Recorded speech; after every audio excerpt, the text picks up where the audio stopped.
एक दिन धनिया को पुलिस पकड़ कर ले गई और उसको थाने में बंद कर दिया। जब शिक्षा भैया को यह बात पता चली तो वह तुरंत थाने पहुंचे। जब उन्होंने थानेदार से पूछा कि धनिया को क्यों बंद किया है तो थानेदार बोला कि आपके बगल में रहने वाले टिड्डा जी ने धनिया पर चोरी का आरोप लगाया है। अब आपको जो कुछ कहना है कल कोर्ट में आके कहिएगा। अब शिक्षा भैया जानते थे कि टिड्डा जी ने सिर्फ उनको परेशान करने के लिए ही धनिया पर झूठा आरोप लगाया है। इसीलिए शिक्षा भैया पहुंचे शहर के सबसे भोकाली वकील के पास और उन्होंने सारा किस्सा बता दिया। किस्सा सुनने के बाद वकील बोला कि धनिया को जेल से नहीं छुड़ाया जा सकता भाई, क्योंकि धनिया के सपोर्ट में कोई एविडेंस हम पर है नहीं, और अगर हमने इस जज को रिश्वत दी तो हम पक्का केस हारेंगे। तो शिक्षा भैया ने उनसे कहा कि प्लीज आप बस केस लड़िए, बाकी सब मैं देख लूंगा। अगले दिन जब सुनवाई हुई तो धनिया केस जीत गया और वकील एकदम भौचक्का कि शिक्षा भैया ये क्या हुआ, हम केस कैसे जीत गए? तो शिक्षा भैया बोले क्योंकि हमने इस जज को रिश्वत दी थी। तो वकील बोला कि रिश्वत वालों से तो यह जज सख्त नफरत करता है। तो शिक्षा भैया बोले कि माना रिश्वत हमने दी थी, लेकिन लिफाफे पर नाम तो टिड्डा जी का ही लिखा था ना। तो एक बार दो दोस्त जंगल में सफर करने के लिए जाते हैं, जिसमें से एक का नाम होता है हर्षित और दूसरे का नाम होता है फरदीन।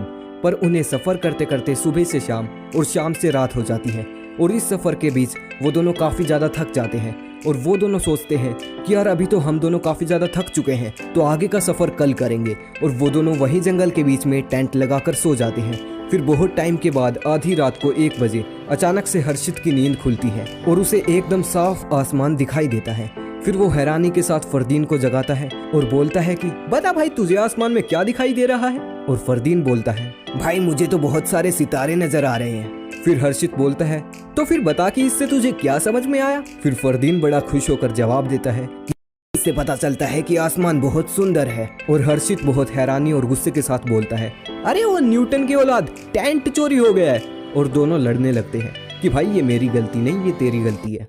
धनिया को पूरे शू मार्केट में कोई भी जूता नहीं बेचता, क्योंकि सबको पता है कि धनिया जूते के पैसे देगा नहीं। ऐसे में शिक्षा भैया ने जूते की नई दुकान खोली थी। धनिया पहुंच जाता है शिक्षा भैया की दुकान पे। शिक्षा भैया 3 दिन बाद मेरा इंटरव्यू है, मुझे एक जोड़ी जूते चाहिए, कोई अच्छे से जूते दिखाओ। ये लो धनिया, ये तुम्हारे इंटरव्यू के लिए एकदम परफेक्ट रहेंगे। जूते पहन के धनिया बहुत खुश होता है। शिक्षा भैया अभी तो मैं पैसे लाया नहीं हूँ, मैं पैसे कल दे दूंगा जूते के। चलो ठीक है धनिया, ये जूता ले जाओ, पर कल याद से पैसे दे देना, ठीक है? शिक्षा भैया अंदर स्टोर में जाके जूते को पैक करके बाहर ले आते हैं। धनिया अपने नए जूते अपने सारे दोस्तों को दिखाता है और सब लोग जूते की बहुत तारीफ करते हैं। अगले दिन उदास धनिया जूते के पैसे गिन रहा होता है। धनिया तुम पैसे दोगे?